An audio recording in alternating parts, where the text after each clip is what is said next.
Bonjour, je suis Evelyne du réseau Éducation sans frontières de la Corrèze. Le réseau Éducation sans frontières a été créé nationalement en 2004, sur la Corrèze en 2006.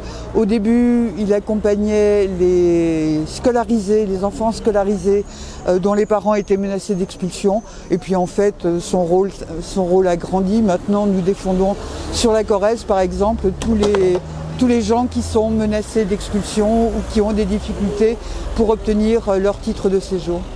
Alors nous sommes de plus en plus inquiets parce que la préfecture délivre des obligations de quitter le territoire, très souvent assorties d'assignations à résidence.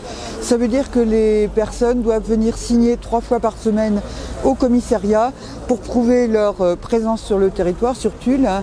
Et effectivement, ils n'ont pas le droit de quitter leur ville de résidence. Et ça, c'est l'antichambre de l'expulsion, parce qu'effectivement on peut les cueillir à n'importe quel moment et les expulser de France. Nous suivons plus d'une cinquantaine de personnes, dont des familles, donc on peut multiplier par 3 éventuellement. Voilà. Depuis plusieurs années, effectivement, la situation s'est considérablement tendue. C'est vrai au niveau de la préfecture de Tulle, mais c'est vrai aussi au niveau national.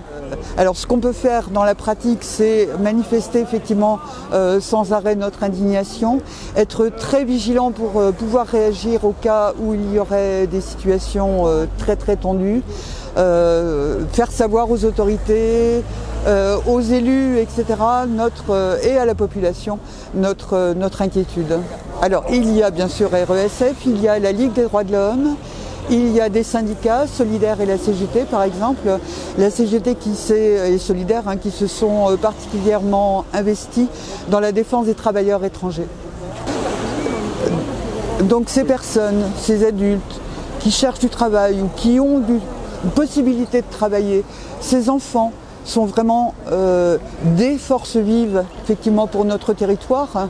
La grande mode, c'est actuellement de faire venir des habitants dans les endroits un peu désertés. On les a, les habitants, voilà, on ne va pas les expulser. Voilà.